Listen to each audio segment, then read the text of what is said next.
बिस्मिल्लाहिर्रहमानिर्रहीम। मेरा नाम है इस्माइल कासिम एंड ANN की स्पेशल ट्रांसमिशन में आई वेलकम यू ऑल। बड़ी एक अफसोसनाक वाक़या पेश आया लाहौर के इलाके जौहर टाउन के अंदर।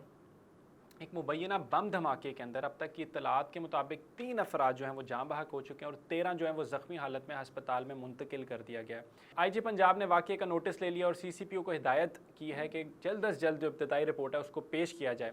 जितने भी ज़ख्मी हैं उनको करीबी हस्पतालों में मुंतकिल करने का अमल जारी है और जिना अस्पताल में ज़्यादा जो ज़ख्मी अफराद हैं उनको वहाँ पर दाखिल करवाया जा चुका है।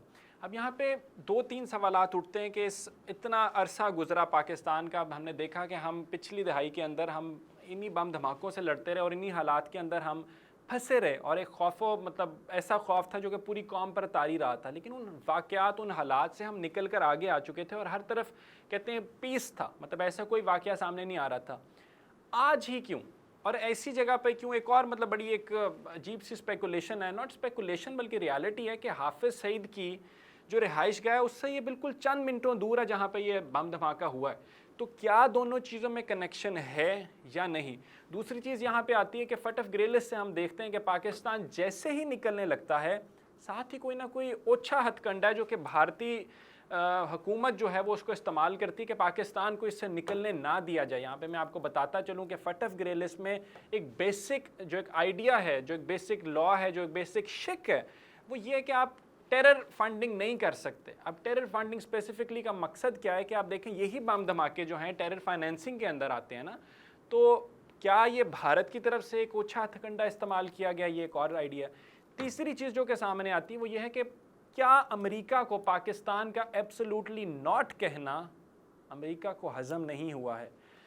विद अस और अगेंस्ट अस, ये वाली पॉलिसी थी जो कि हमने देखा 2000 की दहाई के अंदर, जिसके आगे पाकिस्तान ने घुटने टेक दिए और फिर 10 साल हमने जो कि अमेरिका की जंग थी और हमारी जंग नहीं थी उसमें हमने अपनी जानें भी दी और माली तौर पर हमने अपनी मईशत को भी बिल्कुल गिरा दिया क्योंकि हमें उस वॉर के अंदर खुद उतरना पड़ा। तो अब आके इमरान खान साहब जो कि वज़ीर आज़म पाकिस्तान हैं उनका इतना स्ट्रॉन्ग स्टांस लेना और अमेरिका को डायरेक्टली बोलना कि एब्सोल्युटली नॉट, हम आपको अड्डे नहीं देंगे, अपनी सरजमीन अपनी सरहदें नहीं इस्तेमाल करने देंगे अपनी जंग के लिए जो कि आप लोगों की और उससे हमारा ताल्लुक कोई नहीं है। तो सवाल ये उठता है कि क्या ये अमेरिका की तरफ से हरबा इस्तेमाल किया गया है? ये 3-4 सवालात हैं, 3-4 आइडियाज़ हैं जिनका अभी तक कबल अज़ वक्त है अंदाज़ा लगाना कि इनमें सदाकत कितनी है, इसके पीछे रियलिटी क्या है।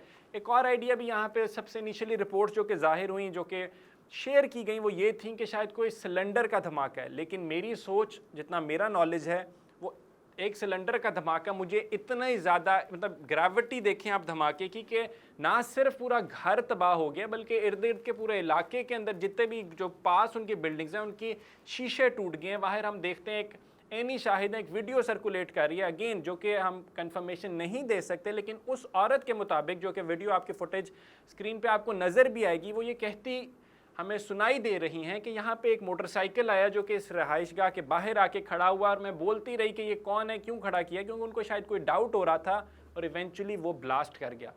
ये सारे सवाल आते हैं, लाइक आई सेड कि it's still too early to comment कि इसमें एक्चुअली रियलिटी क्या है, but this is the sad reality of the present day के लाहौर के इलाके जौहर टाउन के अंदर जो धमाका हुआ है उसमें एक्चुअली जानी नुकसानात हुए हैं और पूरे मुल्क के लिए ये बड़ा एक अफसोसनाक वाक़या है।